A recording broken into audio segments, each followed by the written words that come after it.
4 countries you can sue under the Foreign Sovereign Immunities Act terrorism exception. We won't dwell too much when I give this talk to the law schools. They're a little more interested in the very specific statutory provisions. We'll fly through that and go to the next slide.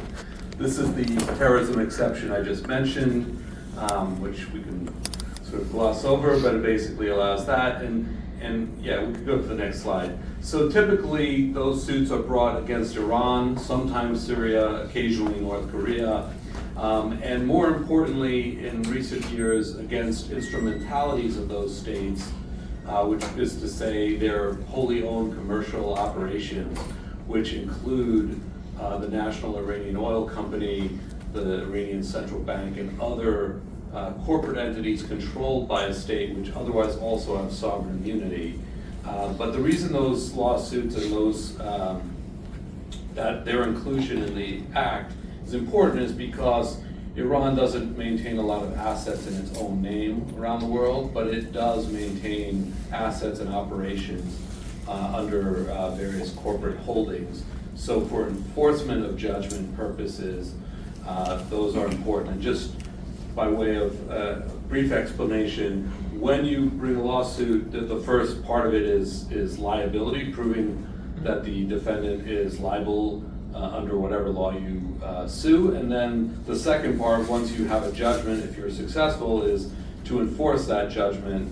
And in the case of foreign states, that's usually the harder problem because Iran and Syria, for example, don't show up in US courts. So it's relatively easy to get a default judgment against them. But enforcing the judgment, collecting on the judgment overseas is quite difficult.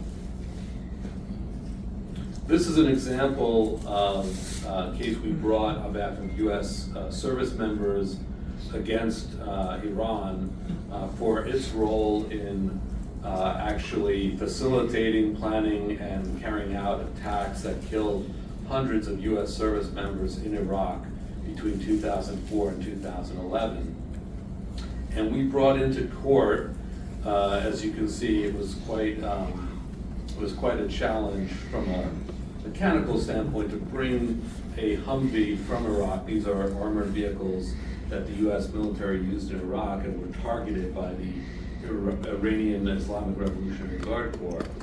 The main weapon used by Iran, which it gave to its proxy militia groups, it's actually a Hezbollah-designed weapon called an EFP, which is short for an explosively formed penetrator.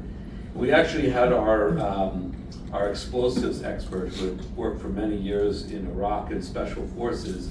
He built an EFP for us. We had asked him for a model that we could show the judge, but unfortunately for us, he built an actual EFP, which is under federal law, it's a crime to bring a weapon of mass destruction into a federal building.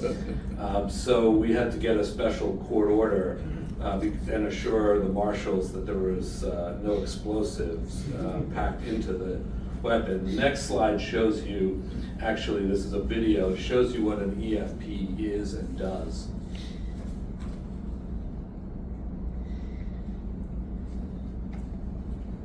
So that's an armor-plated door, and that's the blast wave as it hits armor.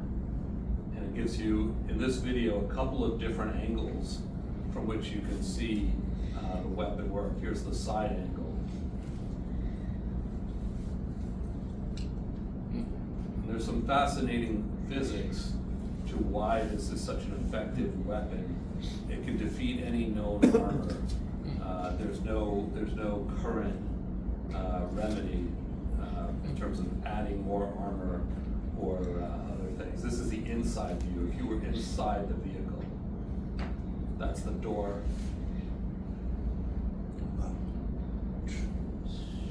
And that, by the way, that's super armor plated. That's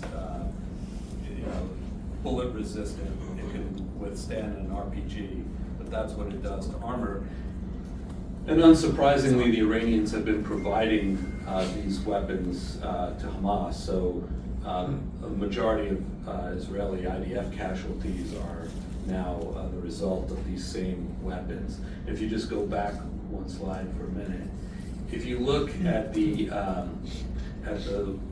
picture on the right, you'll see that what they call the liner is copper.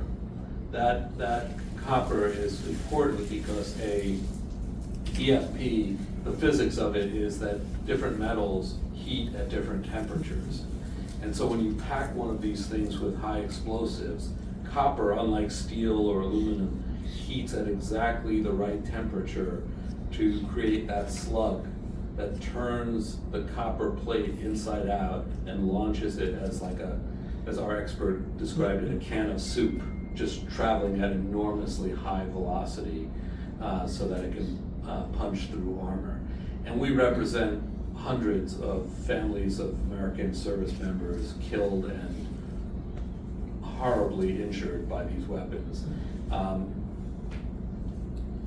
The fact that there are people who even survive these strikes is incredible and a testament to medical advancements in the last 10, 15 years, but the survivors of these attacks, almost all of whom have severe brain damage from the blast waves, not to mention, the kind of orthopedic injuries that are just unimaginable, and we don't have to go into tonight. I'll turn that forward.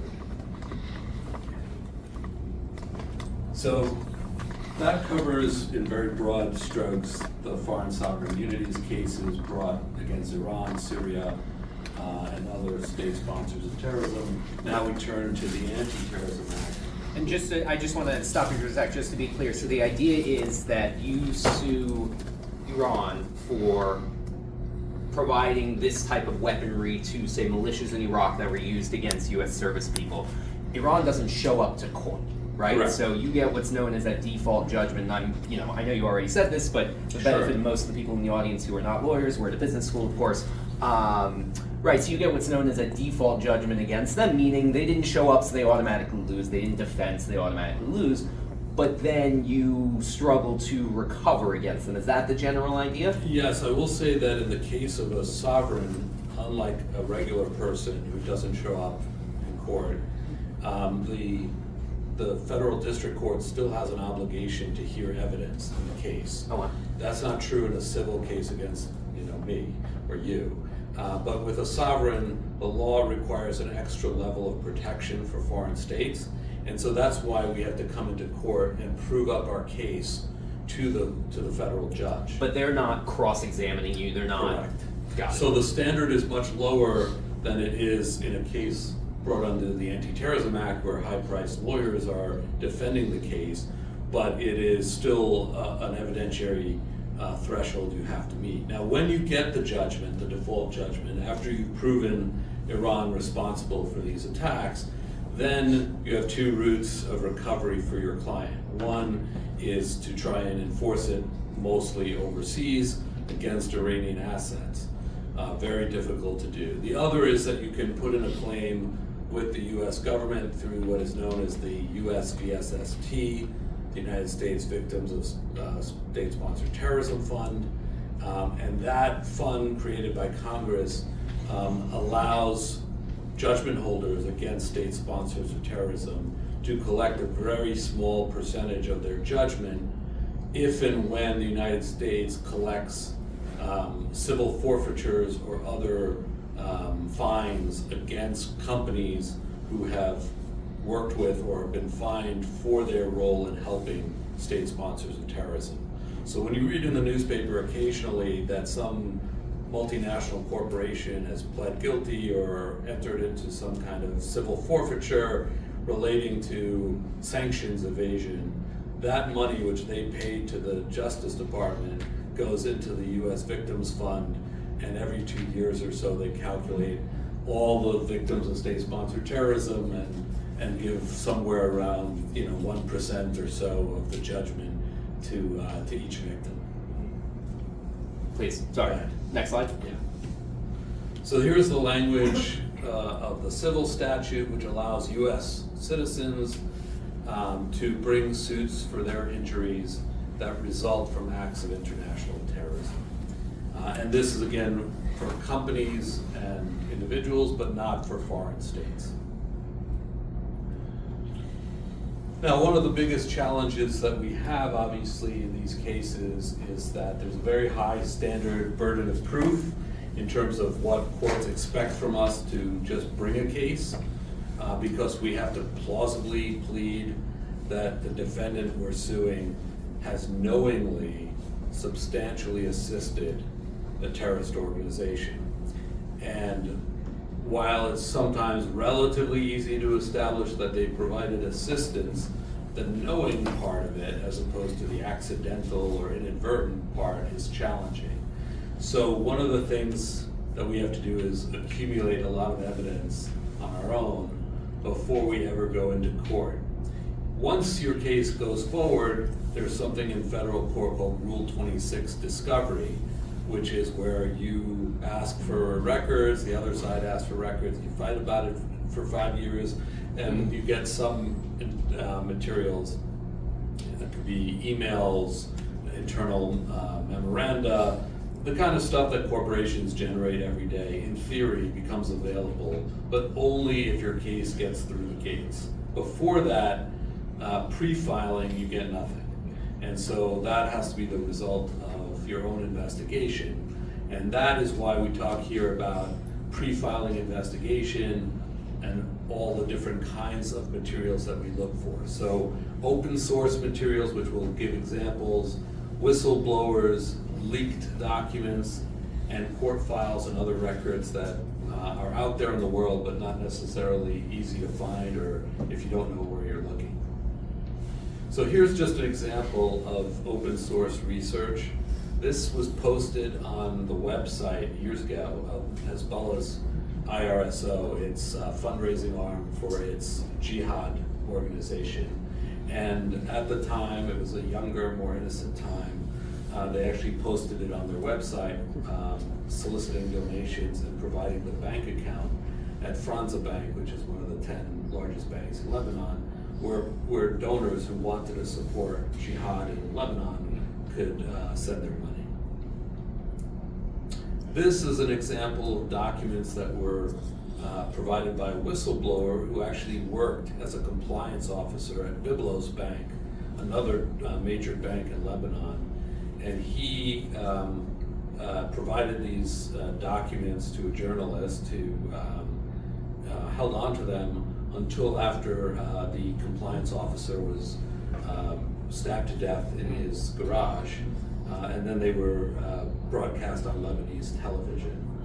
But this is an example of internal records that a bank employee made public. And then finally, this is actually as you can imagine, is CCTV from inside Hezbollah's own bank, Al-Qard al-Hassan. Hezbollah runs an unofficial network of banks in Lebanon. They're actually registered as a charity, but they function, as you can see, with teller windows and so forth, as a bank. Someone, who will never know who, hacked into Al-Qard al-Hassan's computers and then put on the internet not only all of their account records and account holders and all their financials, but also hours and hours of videotape of the people coming in and out. And so you have pretty good identification of their customers, employees, and so forth, and methods. Now, obviously Hamas is very much in the news these days, and in order to frame what I'm going to talk about next, I want to just sort of very briefly cover some of their sources of funding which are important. The first is local donations and taxes. Hamas taxes everyone in Gaza, and anyone who wants to leave Gaza has to pay them, and so forth. So they generate a fair amount of revenue locally from their own population that they control and intimidate.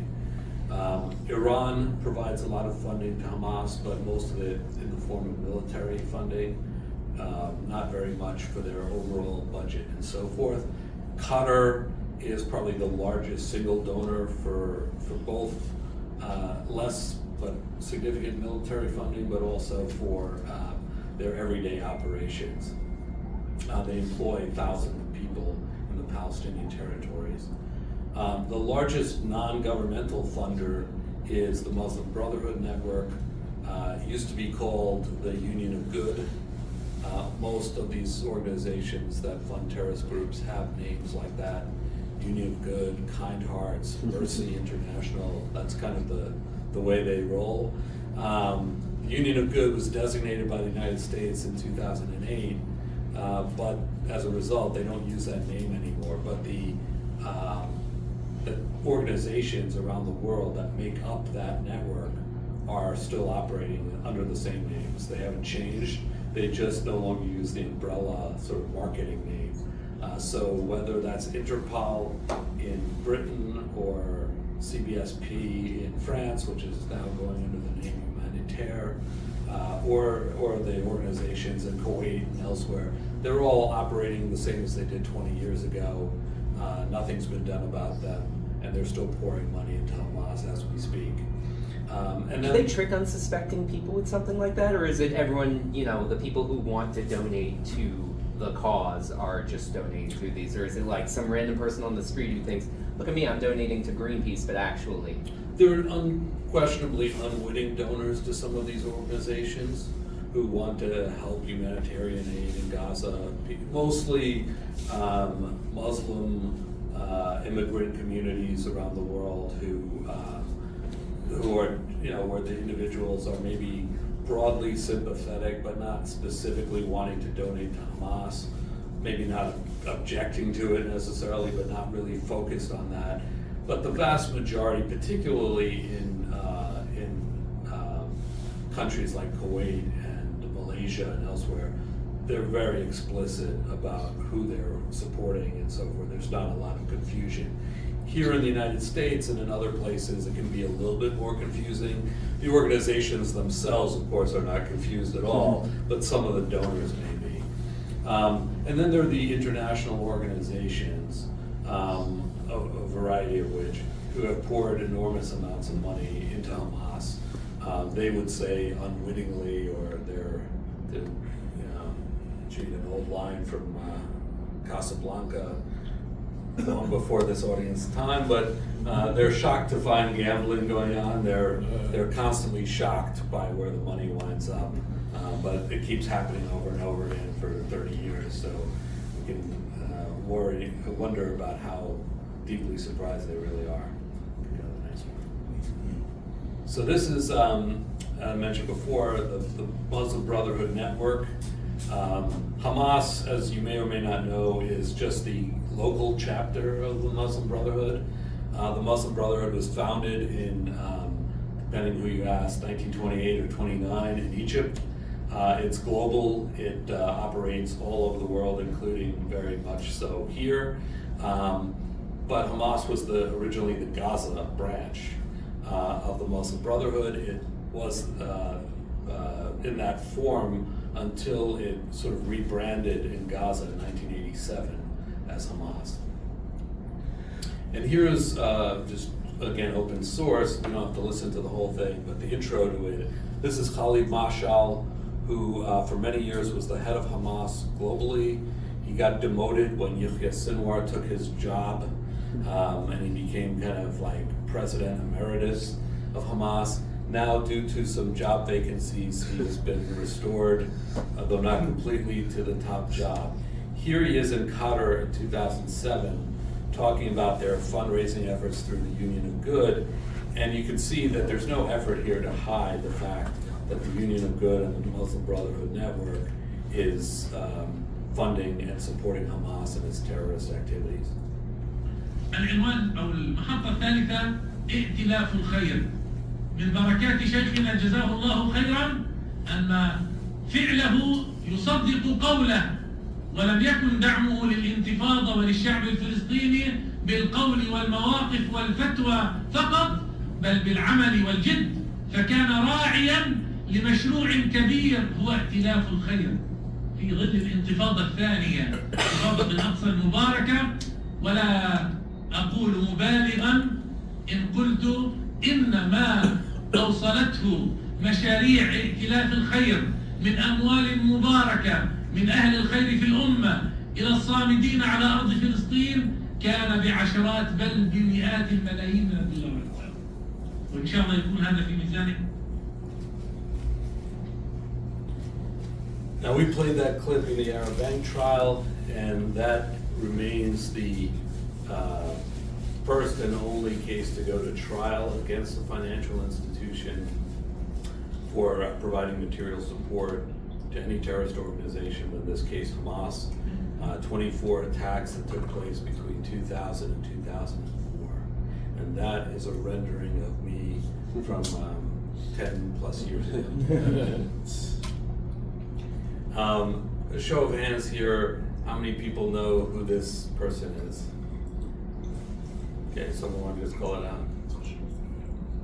I don't remember his name, but he was the founder. He was the leader of Hamas until he was killed in the early 2000s. Yeah, so this is Ahmed Yassin, Sheikh Ahmed Yassin. He was, depending on your point of orientation, the Pope or the Chief Rabbi of Hamas in Gaza, the founder of the Muslim Brotherhood in Gaza that became Hamas. When Hamas was founded, it was at his home in Gaza City, and he's now dead 20 years. He was killed in April of 2004, but he remains the iconic symbol and face of Hamas, and was certainly in his lifetime the most recognizable face in the Middle East. That includes Bin Laden, by the way, until the 9/11 attacks.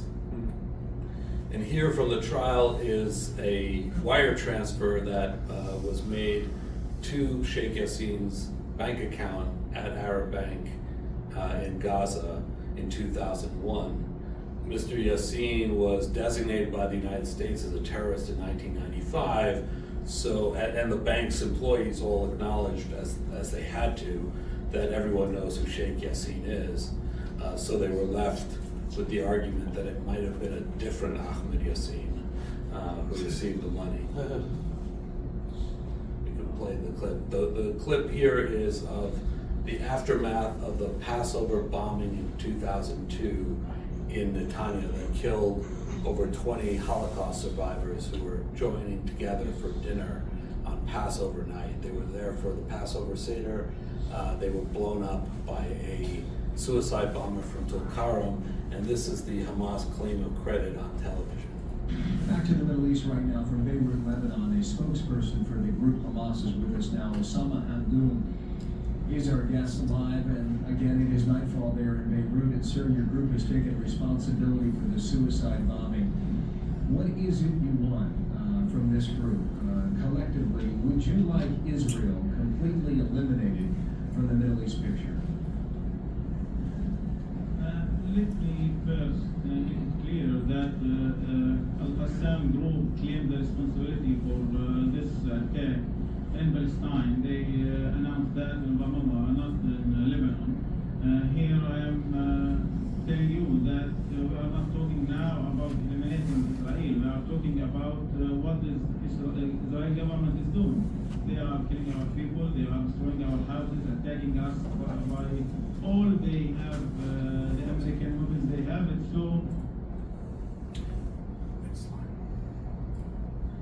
So one of the things that we showed during the trial is that Hamas has a website. They actually have several, but back 20 years ago they had basically 3 websites, and on one of them, Palestine.info, they posted a bank account at Arab Bank soliciting money and donations. And when, after a long fight, we were able to get those records, we see that the account was actually held by the aforementioned Mr. Hamdan, who held this account for many years in Beirut. The donors were told on the website not to mention the name Palestine Info because they didn't want to attract attention. But some of the donors, while they didn't mention Palestine Info, wanted to make sure the money was going to the right place. So they actually wrote Hamas on the transactions. And so we go to the next one.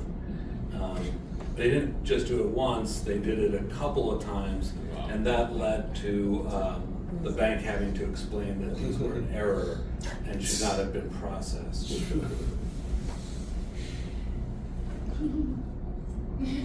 Okay, so one of the things that is central to Hamas and frankly to other terrorist groups, particularly Islamic terrorist groups, is that they combine social outreach with violence. And from a domestic standpoint, this makes perfect sense because part of maintaining group cohesion, particularly when you're under attack, whether that's from Israel or the United States or from other terrorist groups, as we see in Syria, where there's competition, to maintain group cohesion, you have to offer the local population something. And one of the things they do, particularly in areas that are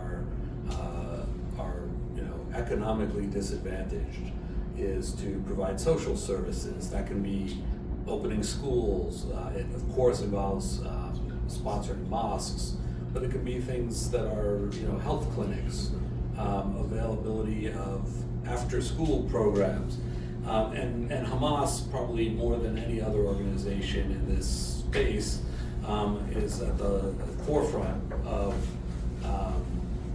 what is commonly referred to as the dawah, which is outreach. It's a form of community outreach and the like. So this is just an example, one example of Tadamun, which is a charitable society still open today in Nablus. And I'm going to focus primarily on the gentleman in the upper left-hand corner, Sheikh Hamid Batawi, who is now deceased. He died of natural causes, but was for many years, 20 or more years, the chairman of this society and the vice chairman of the Nablus Zakat Committee, which was the largest charity in the area. Here's video, I'm going to play it from 2001, of Sheikh Batawi speaking at the funeral commemoration for two Hamas leaders who were assassinated by Israel the week before in July of 2001.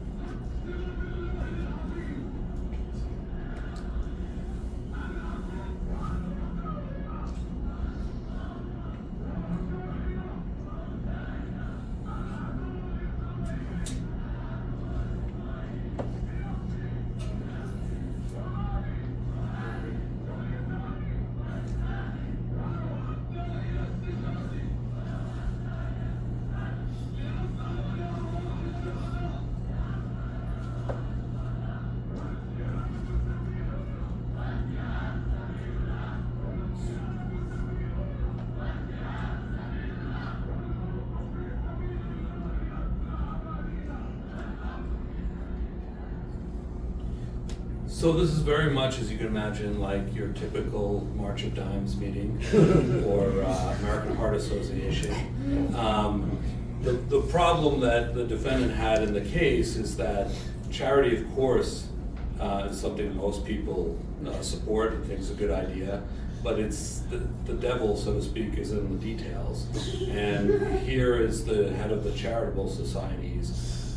But he doesn't look like and doesn't act like and doesn't appear with people who traditionally you would think as members of your local Lions Club or Columbus or any other social civic organization you can imagine. So we can go to the next one. This again is just showing the two guys who are being commemorated, who were killed. Are Jamal Mansour and Jamal Salim, the Hamas leaders in Nablus at that time. And this is relevant to the case. In a second, you'll see that this guy, Abu Hichla, was a Hamas suicide bomber who blew himself up in Netanya. And by open source, we're able to track, here he is, this is the posters that were put out to commemorate his heroic deeds.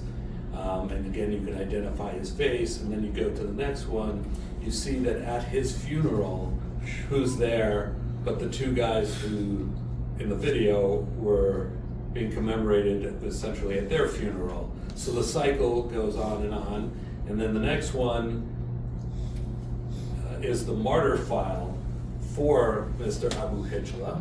And just to show you, because this is a very complex process, it's not just ad hoc. In order to send money to the families of a martyr, you have to know who to give the money to. You have to know which family member is going to come collect it. You know, you don't want mom coming one day, dad coming another day, and people doubling up and so forth. So they create sort of a social worker profile of the families and make sure that this is all done with the proper paperwork. In the next slide, you'll see the death certificate to show that he was a genuine martyr. Go to the next one, you'll see this is mom with her ID.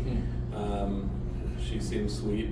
And on you go. The next one is the actual funds transfer, this one from the Saudis, going to the family of Abu Hijla and specifically to the mom.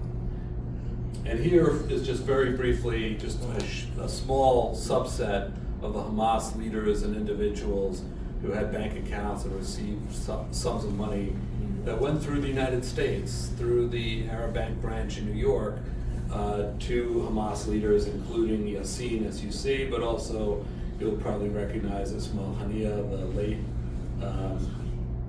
departed Hamas leader who died tragically in a Tehran hotel recently. Okay. So is your, just to back up, is your Sure. hook into kind of suing this bank the fact that they're routing funds through the New York branch? Yeah. Is it the fact merely that they're using dollars? Like, can it be in the same way that kind of secondary sanctions don't even allow, as I understand them, kind of US dollars to be used? Is it just the mere use of dollars? If a wire went from Tehran to Beirut and didn't go through the US but went in US dollars, is that enough of a jurisdictional hook? Yeah, so one of the things the professor is pointing out is that you need something in legal terms called personal jurisdiction. It's not enough that someone commits a crime, they have to do it in a way that in New York parlance is called purposeful availment, that the person deliberately chose to make themselves subject to jurisdiction in the United States. And one of the easiest ways to do that is by showing that money flowed through the United States, and it almost always does when it's US dollars. Little known or understood by most people, and there's no reason they should, but 95% of all US dollars moved in this world come through the United States and through New York. And so when terrorist organizations use US dollars, they invariably make them and the people who help them subject to US jurisdiction. And if you ask, well, why don't they use something else? The answer is that the US dollar is very much like a universal adapter. So, you know, imagine like you have an iPhone or you have an Android, you need a different switch to power it. The US dollar is the universal switch. In Gaza, you can, if you're, the transfer we showed earlier for Abu Hijla, that transfer was originally in Saudi Riyal. But Saudi Riyal you can't do anything with in Gaza, it's worthless. So it has to be converted into US dollars for it to be worth any money, to be exchangeable in Gaza. So the money had to route through Arab Bank's New York branch, go back then through to Ramallah and then on to Gaza. Okay, so now we come to October 7th litigation. We brought our, and I'm promising we're at the end here of the show and tell. We brought our first lawsuit against Iran and Hamas and others in November. And again, we don't expect Iran or Hamas to show up, but one of the reasons we brought it when we did was because we wanted to advance the historical record of what happened on October 7th, because a lot of what we do is not just about getting compensation for victims, that's important, but it's also about helping people understand events that they otherwise would not. Without the benefit of the kind of records you've just seen, the average person and frankly journalists just don't get to see that kind of material. Only intelligence agencies ever see it. Civil litigation is the only time where you can sort of lift up the rock, pick up the hood, whatever example or cliche you want.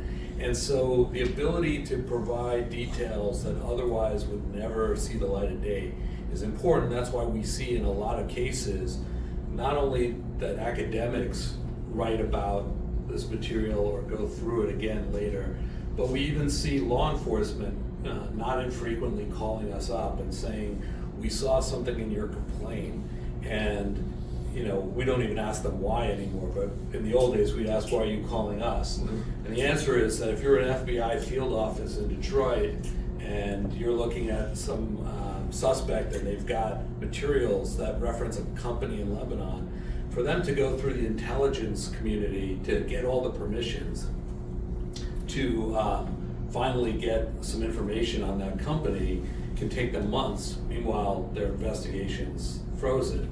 But you see it on Google, you Google the name and it comes up in a complaint. You can read the complaint, you can call up the lawyer, and you can say, hey, do you have a copy of the corporate registration for that company? And we'll just email that. So it serves a variety of purposes, and so what we did with the October 7th complaint was we tried to take materials that have never been seen and synthesize that with what's in the public record about the planning and financing of October 7th. And what we're trying to show and what we hope to ultimately prove in front of a federal court is that Iran didn't just generally support Hamas, that they didn't just generally give them weapons and money, but they were actively involved not only in the planning of it, but in coordinating it and in financing the specific off-budget, black budget that Hamas created specifically for this attack. The universe of people who knew about it was relatively small. The key players were Sinwar, his brother, Mohammed Deif. One common theme with a lot of them is they're no longer with us. Marwan Issa, who was the operational head of the Al-Qassam brigades. Khalil Haya, who's now effectively the head of Hamas. And then a few select people in the Islamic Revolutionary Guard of Iran. And a lot of this was about coordination. The purpose of the coordination was not just to fund the attack, but the original plan was for a simultaneous attack by Hezbollah and Hamas in Lebanon on the northern border at the same time as the attack in the south in Gaza. And something went wrong along the way, which is itself a miracle, but the reason it went wrong, we don't know the specific reason down to the last decision, but the reason that they had problems coordinating it was that Hamas in Lebanon is largely controlled by Khalid Mashal, who you saw in that video clip. And Khalid Mashal, his loyalists run the Qassam brigades in Lebanon. And Mashal is a competitor, if you will, politically was of Ismail Haniyeh and of Yahya Sinwar. The Gaza guys were like their own club. Haniyeh, even though he was based in Qatar at this time, is a Gaza boy. He was the secretary to Sheikh Yassin. He's old school. These are the original OG of Hamas. Mashal is not from, he wasn't born in the Palestinian territories, he was born in Kuwait. And he's from the outside leadership. And if you read the documents that we posted, you'll see that they considered him a prima donna. He was a pain in the ass. And nobody trusted him, especially Hezbollah. They just didn't like him. They had a whole fight over Syria because Mashal didn't like the treatment that they got from Bashar Assad and the regime there. Iran wanted the Syrians brought back into the fold. And so this sort of mistrust between the different factions led at the end of the day to a failure to coordinate on October 7th. And as a result, probably saved thousands of lives in the short run anyway. So those documents, of which we had about 6 or 7 that we attached to the complaint with translations, they're in the public record. Anyone can read them for themselves, draw their own conclusions. But that kind of material shows it's primary source material, as you probably heard that at some point in your college career. Those primary documents are really critical because you can hear a lot of analysis about October 7th, about many other things, but there's no substitute for looking at the actual correspondence, messages, wire transfers. That's where the rubber meets the road. That's pretty much it. We don't have to worry about it. Apologies, it No was a problem. sign. And take questions. Yeah, let me see if I can turn. October 7th event, including the planning event. One thing that's not very widely understood about the lead up to October 7th is that Hamas executed what in the intelligence world is sometimes referred to as a double bluff. They constantly broadcast the fact that they were planning an attack. They gave speeches, they held rallies, they had meetings, secret meetings in Beirut, attended by high-ranking Hamas officials that they knew the Israelis were monitoring. And so they sort of had the version of things that they knew were going to be monitored and surveilled, and then they had this much smaller network of people in the know who knew they were actually going to go forward with a plan. So for their purposes, the vast majority of Hamas operatives planning and doing training and so forth were doing it, as they always do. And when they heard blood-curdling speeches about, killing the Jews and so forth, it was just a Tuesday for them. But for Hamas leadership, they knew that this training was actually not just ceremonial or just routine, but was actually leading to a very specific plan. And the way that they convinced the Israelis was not just by letting them monitor these open statements and meetings, but they also, at the same time, allowed some of the smaller Palestinian terror groups in the Gaza Strip to occasionally launch rockets or do other provocations. And then when Israel would strike those specific launchers or those groups, Hamas didn't take any action. And so that convinced Israeli intelligence, tragically, that Hamas was actually deterred, that they were not wanting to get into a real fight. Because when the Israeli Air Force struck Islamic Jihad or the Popular Resistance Committees or whoever, they sat on their hands. And so the conventional wisdom, what the Israelis call the concepcia, was that number one, Hamas was deterred. Number two, Hamas was interested in improving the standard of living of Palestinians in the Gaza Strip, was focused on economic development, and didn't want to rock the boat.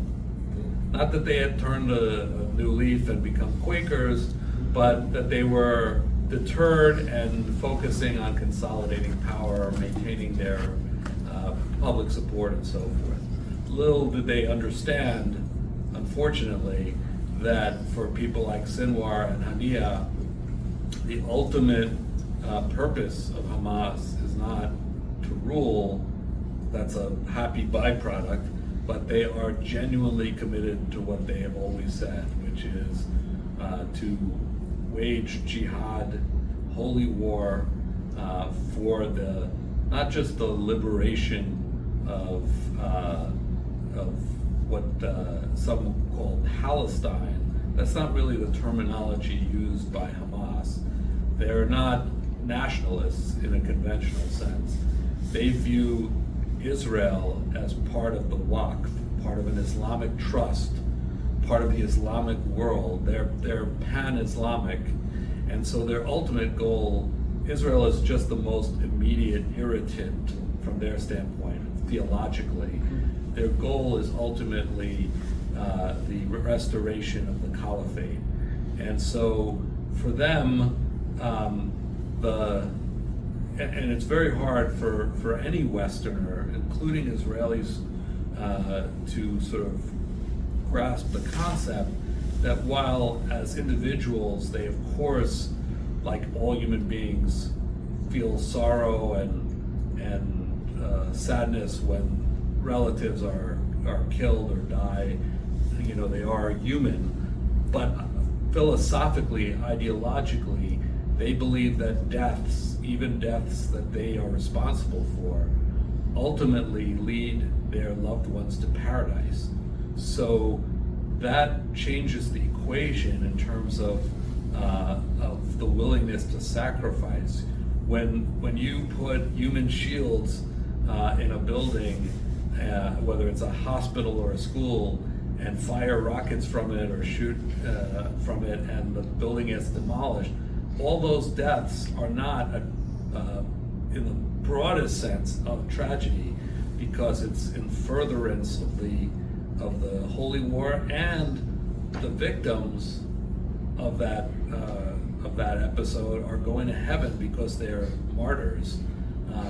The culture of the shaheed, of the martyr, is very powerful, and it's inculcated I skipped the video, but there are lots of videos of Hamas indoctrinating young children, ages 3, 4, 5 years old, in the idea that their highest aspiration is to die a martyr. And so that is a cultural difference that no matter how much the Israeli intelligence services studied Hamas, they just cannot fully, as people whose highest aspirations are to get into a good graduate school, they're just not able to wrap their minds around this idea that someone has a completely different value system, and one that is, for the security of Israel, extremely dangerous. Here's Weiser. Weiser, I'm sorry, just to finish, Weiser is just one of the named plaintiffs, a victim of the October 7th attacks, a soldier who responded on that date as American national and was killed on October 7th. Take them back and then Keish. Yeah, thank you for a wonderful talk. You mentioned using the Anti-Terrorism Act, right, and specifically with the Humvees and the military personnel. So my question is about that, which is, my understanding of terrorism was when civilians are attacked. So how are you able to, obviously you are, so I'm curious, how do you use the Anti-Terrorism Act, or how is terrorism being defined when it's military personnel who are being harmed? That's a great question. So in the case you saw, that was brought under the terrorism exception to foreign sovereign immunity. But the answer is essentially the same for both. Under the Anti-Terrorism Act, there is an exception for acts of war. And if you are killed or injured as an American citizen in an act of war, you cannot bring a case under the Anti-Terrorism Act. However, Congress expressly excluded from the definition of acts of war acts of violence committed by designated foreign terrorist organizations and specially designated global terrorists. And in addition, even if you are, God forbid, a person is injured by a soldier, but it's not by a FTO, as we say, like Hamas or Hezbollah, even then, in order to qualify as an act of war, it has to be perpetrated by a recognized armed force following the rules of war, which is to say, they have to be in uniform, they have to be, it doesn't mean they have to be playing fair, it just means they have to abide by the very minimal principles of international law. And so the soldiers who were killed in Iraq were not killed by the Iraqi army. If there are soldiers fought in 2003 who were killed in the course of an actual war, an armed conflict, and they can't bring suits. But people killed by Hezbollah in Iraq while driving on the road in a non-combat situation, whatever, those folks were just killed by terrorists. They happen to be in uniform, but it doesn't matter legally.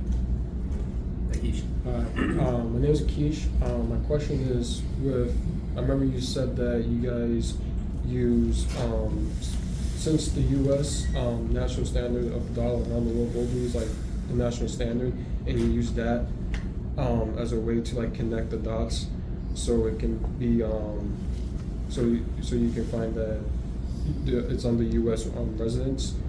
With the formation of BRICS, trying to find a new standard, new national currency, would that have any hindrance on how you connect the dots with bringing them liable? Will it make it very harder? Yeah, so we're very much against BRICS. We are very strong believers in the continued use of the U.S. dollar for personal reasons. Like you make a great point. There have been efforts, particularly Hamas, although true of Al-Qaeda and Hezbollah as well, to try to solve the problem, not by using BRICS type currency, euros or other, but rather by using cryptocurrencies as an alternative. The problem that they face, even with cryptocurrency, is that, without getting into all the painful details of it, which I get most of them wrong, but cryptocurrency, you still have to buy it, and then if you want out of to use the cryptocurrency, you generally have to ultimately convert it to what we call fiat money, which is recognizable currency issued by a government. So what we see with the crypto is that Hamas, for example, will use crypto to move the money, but eventually to off-ramp it, as they say, it's getting converted to dollars anyway. And what they're typically using, even then, is stablecoin that is pegged to the US dollar. It's very hard because, without turning this into a lecture about the post-war architecture of the West, the Bretton Woods and all that, the shortest version of it is that the entire world's economy, basically since 1945, has been built by the US, and therefore structured through the US financial system. And just two words on that to give you examples. You guys are young enough, or most of you, for 2008's ancient history, but 2008 we had a financial crisis. There were runs on the banks. All these European and Japanese lenders were in deep trouble, as were American banks. And a lot of us were wondering why is Royal Bank of Scotland, running to the New York Federal Reserve for money? Why is the Deutsche Bank coming for a handout to New York? Like, it seemed, go to the Bundesbank, go to the Bank of England. The truth is that when there's a run on money and they need emergency capital, what's the run? The run is on US dollars, what they call in the banking world euro dollars. And to get euro dollars, you have to go to the Federal Reserve Bank in New York. That's how the entire world works. So the same thing can be said for the internet. There's, again, who built the infrastructure? Little known fact, but 90% of all internet traffic in the world, maybe more, no matter where you are in the world. You could be emailing from Cairo to your friend in Malaysia. That traffic is going through the United States, which makes for a lot of good employment for the National Security Agency. But the reason for that is that we, America, built it that way to make the system not only dependent on the United States, but run through it, through giant server farms in the United States. And just last example, if you are a Swedish tourist and you go to Bangkok and you think that you are taking money out of the ATM, or you're using your Visa card on a bank in Sweden, and you're going to pay for your hotel room in Bangkok, and you think, wow, this is it's great to be Swedish, I hate America, blah, blah, blah, blah. The reality is that every part of your trip is structured through the United States. Your Visa card, when you make that payment, there's a server farm in Missouri that's crediting and debiting the banks in Bangkok and Oslo. When you pull out local currency at the airport, that Swedish krone is not recognized currency. That bank in Bangkok has to convert Swedish currency into local currency, and the common denominator is US dollars. So that's just a Forex transaction. All that's being done here, and it's invisible, but fortunately for us, for jurisdictional purposes, to get folks into court, those are important facts that kind of link all this. The terrorists would love to not be in the US, to not have to cross the US, but it's almost impossible for them to operate without the United States. Just very quickly on that, there was the case just a couple of days ago against Binance. Yes. I don't know if you want to say a word on that. Yeah, so Binance is a classic example of a crypto platform. They don't actually provide a currency, but they're a platform. And they suffer the same problem from a jurisdictional standpoint. To onboard or off-ramp from Binance is almost always in US dollars. Doesn't have to be, but it almost always is. And so when they're moving money, and by the way, most crypto, 90% of it is money laundering. It's the main purpose. In fact, in court, I was at the argument in that case a few weeks ago. The lawyer for Binance had to admit, because it's in the court filings when they pled guilty in the criminal case, they had to admit that they did process transfers for terrorist groups, for Hamas and others, but their explanation or their excuse, whatever, was that most of the money they were laundering was for narcotics trafficking. The terrorism was only a small piece of it. It didn't work very well with the judge, who actually said, I don't think that argument is making the kind of progress you're hoping it does. Very sweet, but that is the thing. The cryptocurrency, when we talk about that, we really mean stable coin, not Bitcoin, where people are mining it and trying to invest in it and so forth. But most people are using stable coin, which is to say they're buying USDT or some other cryptocurrency that's pegged one-to-one to the US dollar, and they're sending it to someone anonymously. Well, the only reason to do that is to launder money, because you can't get interest on it. The risk of loss is much higher because the trail, if you do the numbering incorrectly and so forth, you lose it. The reason to do it is either to move narcotics proceeds, or I'll give you the most benign thing it's used for, in countries with currency controls like Argentina or South Africa, where middle class or wealthier people can't move money out of the country normally. They'll resort to crypto to be able to transfer it out, secretly. They're not trying to launder illegal proceeds, but they're trying to violate a local law that restricts the movement of funds. Eli, you had a question. Thanks. So I have a clarifying question, and I have a question based on the answer to that. My first is, do you have, when you say you're suing like Iran or Hamas, are you suing the bank that helped transfer money to Hamas, or are you suing the organization Hamas itself? Well, in the case that we brought, it's against Hamas and Iran itself. But in the coming weeks and months, you'll see that we will be filing additional suits against corporate and individual actors who also assisted Hamas. So any actor or organization that assisted Hamas is technically, you could sue them? You have to be able to show that they, or at least plausibly plead, as we lawyers say, that they did so knowingly. Yeah. But if you have a good basis for that, then yeah, they're subject to suit, as long as we have a jurisdictional connection in the United States. What about, on the list I saw U.S. aid was there. Would that be target? No. USAID is a governmental organization Yeah. of the United States. It has sovereign immunity. It's not yet designated as a state sponsor of terrorism. Give it time. Um, Next week. So that's what it would take? But yes, they have total immunity. In the back.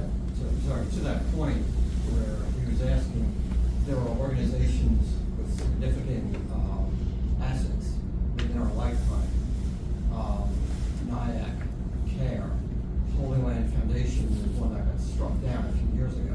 There's a number of stateside organizations here with significant assets that have you considered pursuing, because they are technically arms. I mean, whether it can be proven or not in the court, I guess it falls on your shoulders, but technically they are extensions of the Iran regime, Qatar, and other malignant actors. If they have assets here in the States, I would think they would be easier targets, or at least initially easier targets to go after. I'm not sure if you can do it civilly or have to be criminally, which obviously you can do, but if they are connected to the regime and the sovereign fund of Qatar, for instance, they are funding terrorism, then I would think that they would be targets to go after. Do you have any plans or cases right now to do so? So it's a great question. Let me try to parse it in two different ways. So first of all, from a ease of suing standpoint, they're very difficult. You'd be surprised because they've long ago realized their potential vulnerabilities, and so these organizations generally don't exist in the form you think they do. For example, CARE has virtually no existence physically beyond the brand name. The individual chapters and so forth are structured very complexly and designed to avoid the disruption or destruction of the organization that way. And that's true for Students for Justice in Palestine and others. They have learned over the years from prior criminal cases and from prior designations that they're much better off structured informally in ways that are hard to reach. Now that said, the other challenge with them is that under the Anti-Terrorism Act, you have to show not that they receive money from unpleasant actors, but that they're actually providing assistance to a foreign terrorist organization. And obviously, unaffiliated advocacy, if I go out down the street and say, I love Hamas, I support Hamas, that's protected by the First Amendment, and in my personal opinion, should be protected by the First Amendment. If, on the other hand, Hamas is paying you and you are working on their behest or behest of an intermediary for them, then it's different. Then you're just an agent of an FTO and you are subject to both criminal and civil penalties. Now, the good news is that there are people who are looking into these issues. We do try to help them where the research ties into the broader Muslim Brotherhood network. All of these folks are I shouldn't say all, but many of them are very much interconnected. These are large families. To use the example you mentioned, the Holy Land Foundation. So the Holy Land Foundation president, his wife was the sister of Musa Abu Marzouk, the original founding leader of Hamas, the external leader. The half-brother of Khalid Mashal, who you saw in the video, was a board member of HLF. Virtually the whole network are cousins in one form or another, and which makes sense because by analogy to organized crime, who do you trust most? Who can you trust to keep your secrets?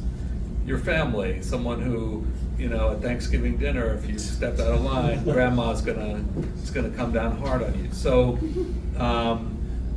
these networks are interconnected, and they're all tied back to the Muslim Brotherhood network. So the funding goes in both directions.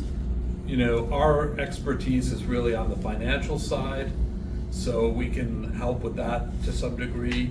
But the sort of grunt work of going after these organizations and their illegal activities, as opposed to their potentially legal activities, is being done by other folks, and usually under different statutory authority. The Anti-Terrorism Act is really is intended for those who provide assistance and support to terrorist organizations to cause harm to people, you know, in acts of international terrorism. So whatever else a group may or may not do here in the United States, without, you know, going into a specific one, they're hopefully not planning a bombing or whatever, whereas the organizations like Al-Tadammun in Nablus, which is providing the logistics for the funding of the families of suicide bombers and prisoners and so forth, they're much closer to the sort of heart of what the ATA is about. And Greg has a question. Yeah, my question is, like, what was the biggest challenge with those trial lawsuits? Well, the challenges vary. Biggest challenge I think we have overall is that the way our legal system works is that in ATA cases, the defendants hire big shiny law firms with, you know, at least relatively stellar reputations. They often hire former prosecutors and government officials to represent them. And so I would say most judges, not all, but most judges, view our cases as nuisances, as plaintiffs' lawyers, you know, like 1-800, have you been injured? That we're just like a slightly upmarket version of that, and that we're harassing corporations that are just doing business. And look, they're being defended by the most, you know, respected law firms in the country, by former prosecutors, former Treasury officials, whatever the case may be. And so there's just a threshold dislike by most courts for these cases. And why aren't those people helping you? It sounds like this is such a noble cause, and the money's all on the other side. You know, a corporate defendant in an ATA case is gonna have, you know, basically an unlimited budget to defend the case. It's a very substantial case. When you get sued for under the ATA, you not only face the threat of substantial damages. By law, those damages are automatically tripled. And there's obviously reputational harm. Our bank, before we sued them, had the highest regulatory rating the Treasury gives for foreign branches. 5 months later, they were no longer allowed by consent order to process their own dollars anymore. So these are the kind, and to this day, many banks in the U.S. won't directly deal with them because they view them as high risk. So it's very important litigation. They spend a lot of money on it, and the people who get hired to do it, you know, if you're a former prosecutor, for the most part, your choices are to do criminal defense work or corporate defense work. And the same goes for former Treasury officials and so forth. The big money is in big law, representing often the same companies that you were previously pursuing. Can we talk about the Colombian student that's being deported? Is that something that could be repeated? Is it something that has actual like law credibility behind it? What do you think about it? So, as I said before we started, I'm not an immigration lawyer. And one of the most important things as a lawyer to know is what you don't know. I can tell you in very, very broad terms that it is true that non-US citizens who apply to come here, whether it's for a work visa, green card holders, student visas, do have to submit applications, do have to attest to certain things that may not be compatible with the activities that this individual from Colombia has been alleged to have done. That being said, the difference between a student visa holder and a green card holder might make all the difference legally. And so when I see commentary on Twitter or X criticizing Judge Furman for not immediately allowing the deportation, I can't criticize that because I don't know the legal distinctions between green card holders and other visa holders and what the standard of review is. The devil is in the details. I think as a general proposition, people who come here, whether they're permanent residents or not, should not be advocating the overthrow of the government, engaged in illegal activity. I think that's a pretty low bar. But whether the administration has followed the proper procedure in this particular case, I couldn't tell you. This is a more personal question. Has this line of work ever put you in danger? I hope not. I'm still here. Has this line of work ever put him in danger? I won't go into the details, but there have been occasions where I've, been contacted by law enforcement, particularly with respect to some of my cases involving Lebanon. But one thing that I always keep in mind is that my clients are people who, have family members who've been killed, soldiers who are missing both their legs, sometimes more. And so, if we're talking about risk and sacrifice, Right. what we do is not risk-free, but compared to the folks who are patrolling the Philadelphia corridor right now in Gaza, our risks are, insignificant. So I have a question for you. In your presentation, you were kind of listing out different sources of funding for Hamas, and one of the sources of funding was Qatar. And I think that's notable in part because, of course, Qatar is playing, ostensibly an important role in mediation of the hostage discussions, ongoing. So I guess, assuming that you have kind of no particular insight into the hostage discussions as such, but just thinking about the role of Qatar as a mediator, given your in-depth experience and understanding of Qatar's role in directly financing Hamas, do you think they can play, leaving aside the complications of the U.S. has its largest military base in Qatar, all these other things, do you think Qatar can play a role in mediation, like a even-handed role in any kind of way? No. Does that matter? I mean, are they just the only kind of game in town as far as talking to Hamas? No, they from a very early stage won the process. The fact that the Israelis and CIA directors and other notables fly to Doha or engage them shows that they've won the game.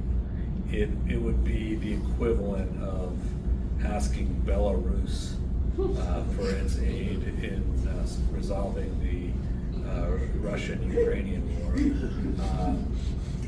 Or for those of you who are history fans, it would have been like asking Mussolini to negotiate between Britain and Nazi Germany.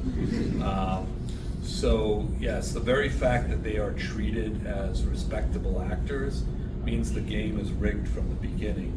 And had the United States back in October of 2023 treated Qatar like terrorist state sponsor they are, I can't tell you that every hostage would have already been freed, but the likelihood of many more of them being alive, many more of them being freed, very many fewer casualties, both Israeli soldiers and Hamas, Gaza civilians, would have been dramatically reduced. Qatar is at the epicenter of the tragedy that has unfolded, and they are largely both practically and morally responsible for it. Now, having said that, if this taping gets out, I would probably have to change my cell phone and other electronic equipment. But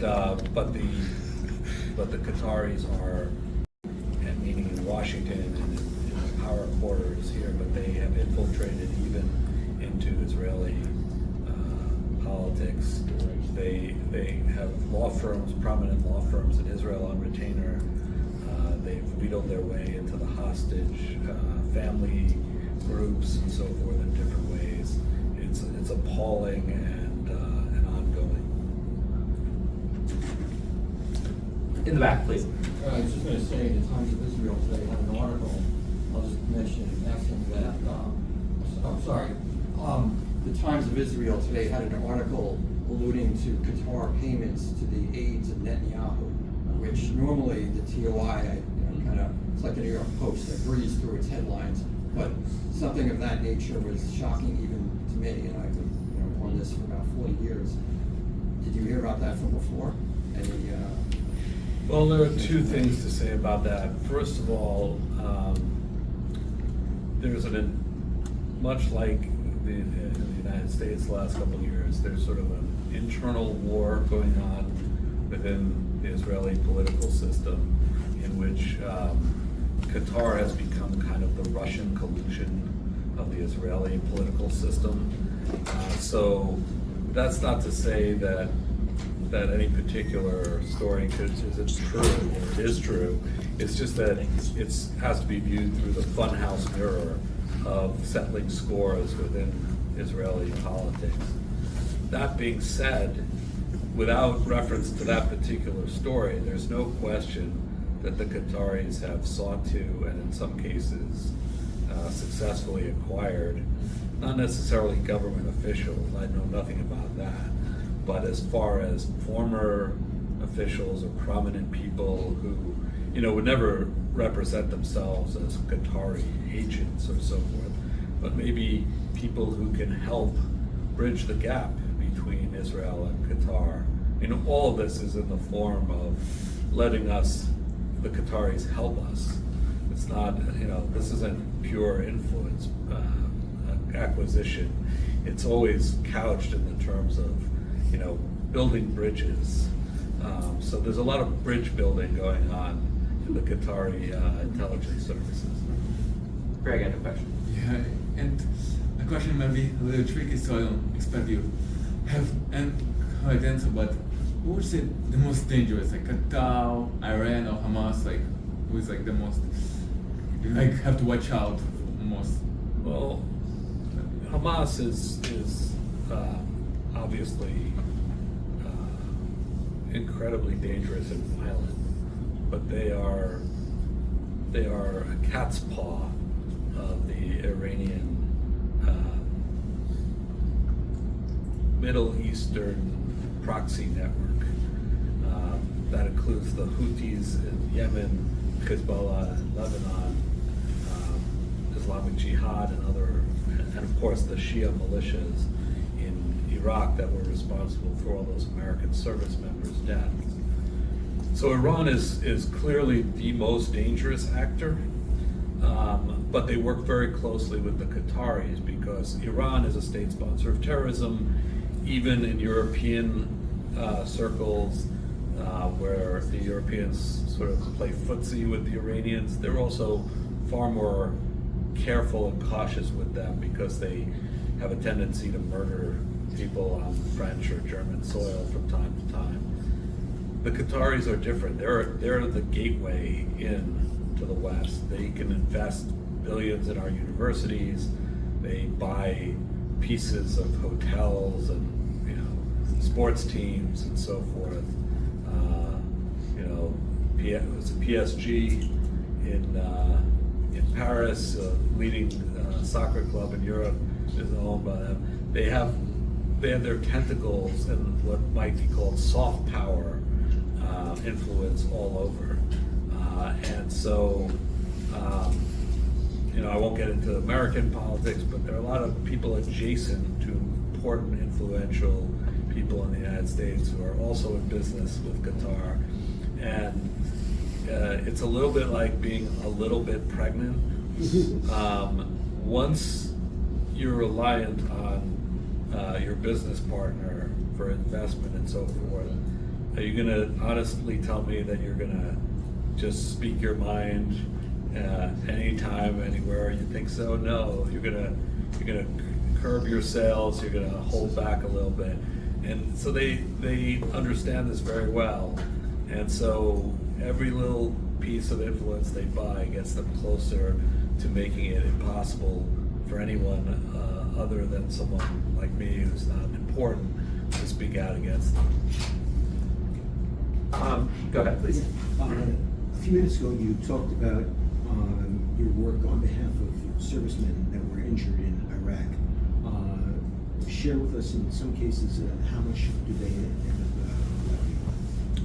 up Well, depending on the case and the nature of the injuries, they've received sometimes awards north of $20 million for an individual who, for example, lost part of their face or was a double amputee.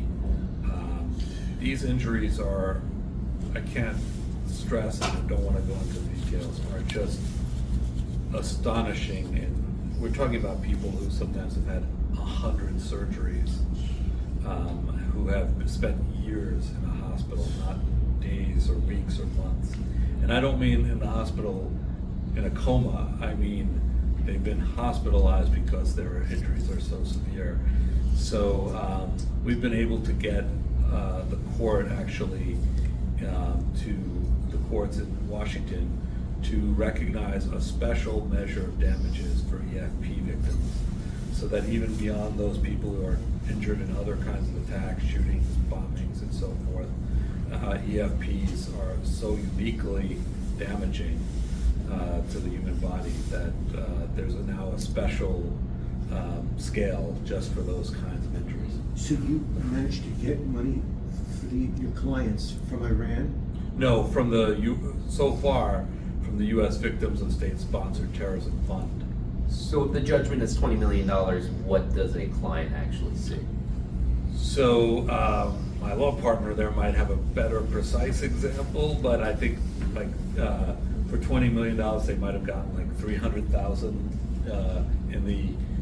Is that about right? Yeah, I mean, it's about, the fund paid out about 2.2% in its most recent round, because it depends on the US VSST fund, it depends on the number of applicants, which is the number of judgment holders that have applied. I mean, the applicant pool for that fund ranges from 9/11 victims to families from the Marine barracks bombing back in Beirut in 1983. USS Cole families, Khobar Towers, our clients, and there's, it's really, so it depends on how many fines and penalties the government has collected in any given cycle, and then it's usually, but it's usually more than a one-time payment. So every 2 years until 2039. This fund is supposed to remain open until 2039.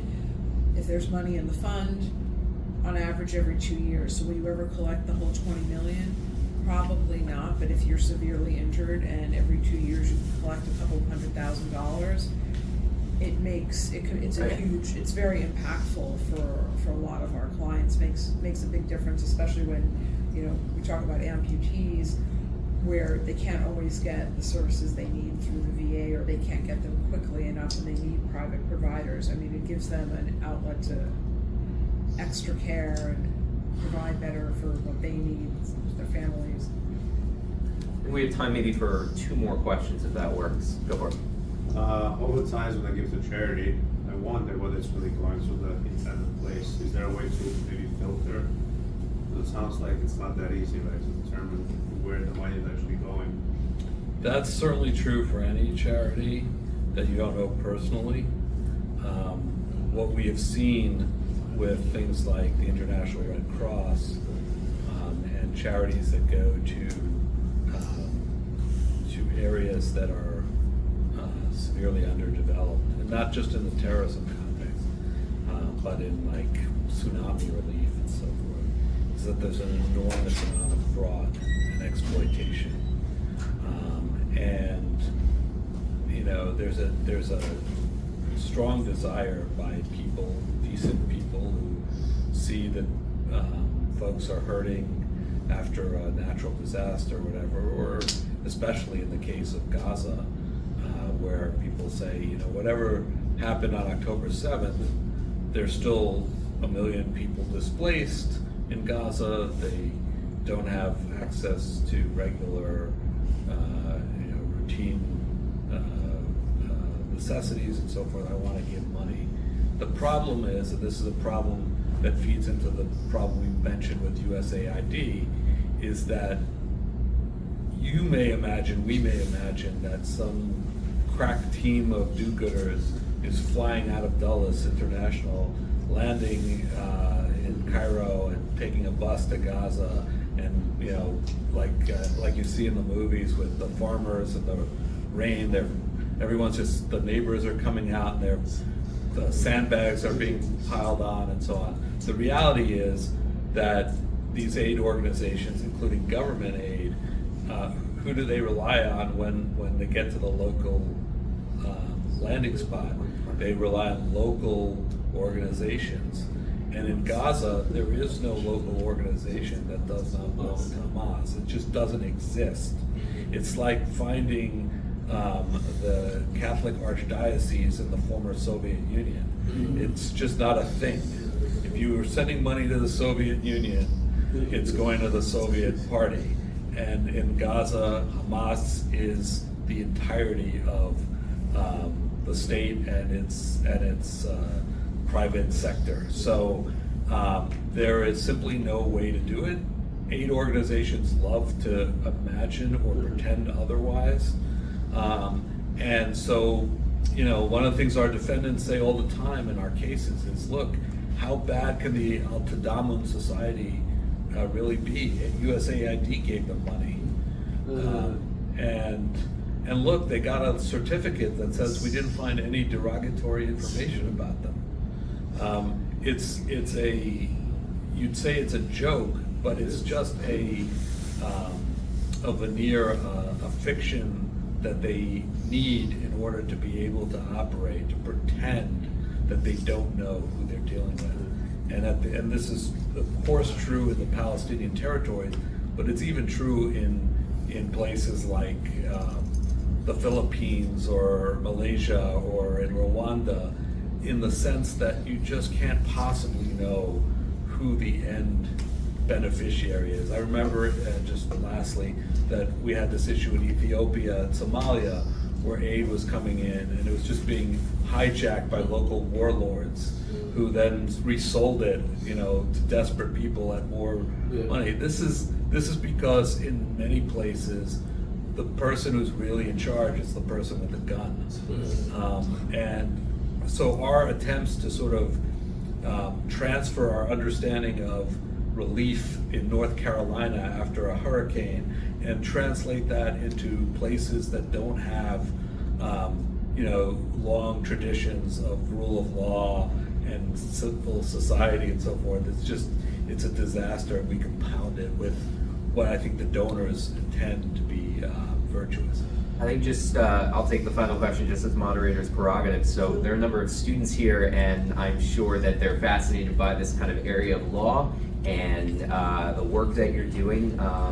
Do you have any thoughts on kind of how students might prepare themselves to do this kind of work, the types of classes they should take, how they should kind of, either kind of in college or thinking about law school?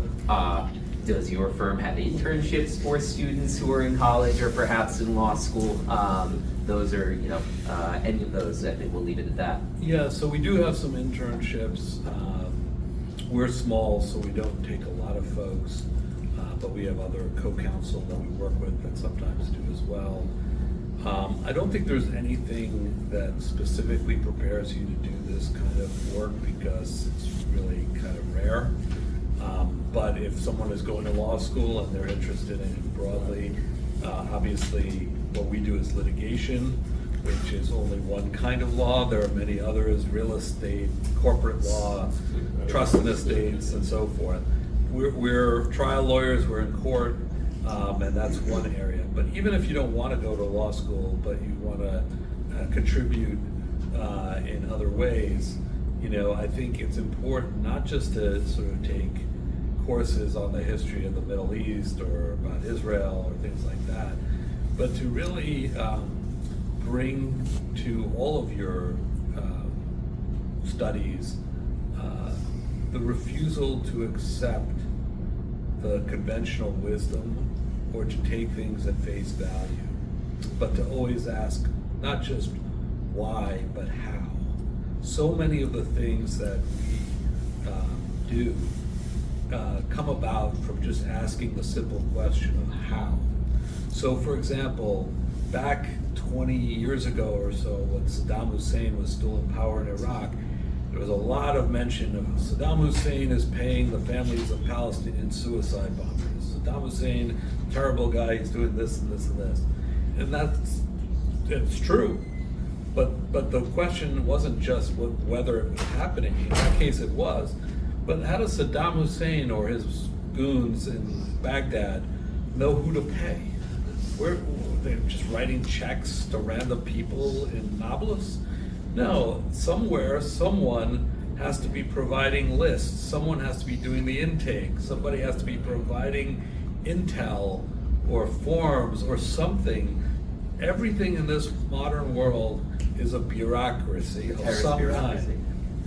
And terrorism, like anything else, has its bureaucracy. One of the documents you can see attached to our complaint in the Weiser case is a document we put in there that's not really that important to proving our case, but it's very interesting historically. Why? It's a memo from Yahya Sinwar to the HR department of Hamas's Qassam brigades. The terrorist apparatus of Hamas had, with their own letterhead, a HR department. And the memo is about the Iranians offering a certain number of scholarships to study in Iran for students. A number of undergrad degrees, some graduates degrees, and then like 1 or 2 PhD programs. And Sinwar gives the message that he wants the HR department to be more selective in selecting the candidates. They have to have a minimum GPA over 80 to apply.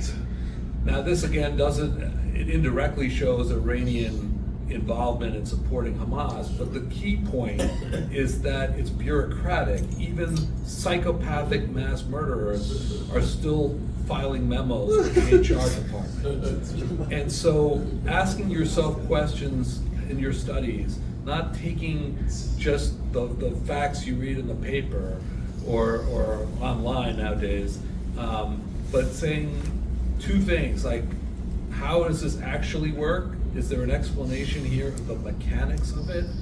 I'll give you a different example real briefly. You'll hear people say, oh, we should allow wide-scale immigration. We just need to do a better job of vetting, let's say, Syrian refugees.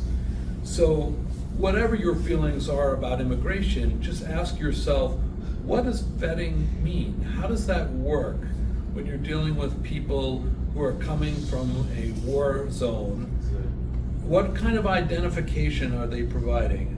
Who's sitting with them? How do they know, even if they're speaking the same language, how do they know who those people are? Or is it going to be vetting by senior intelligence officers who worked undercover as on the knock list, as they say, spies in country? Are they the ones going to be going one by one asking grandma, what village she's from?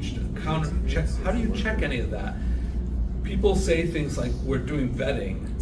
What does that mean? Don't accept anything without asking those kinds of questions, because so much information is out there. We live in a sea of information, but knowledge is something very different from information. And hopefully, from a college standpoint, you learn first and foremost the difference between those two. Well, I think it's all for. Critical thinking is a great way to end. Thank you, Gary. Thank you, everyone. Again, thanks to the Hillel for helping us out and sponsoring the dinner. Thank you to Kathy as well for sponsoring as well. And yeah, just thanks everyone for coming and enjoy the evening.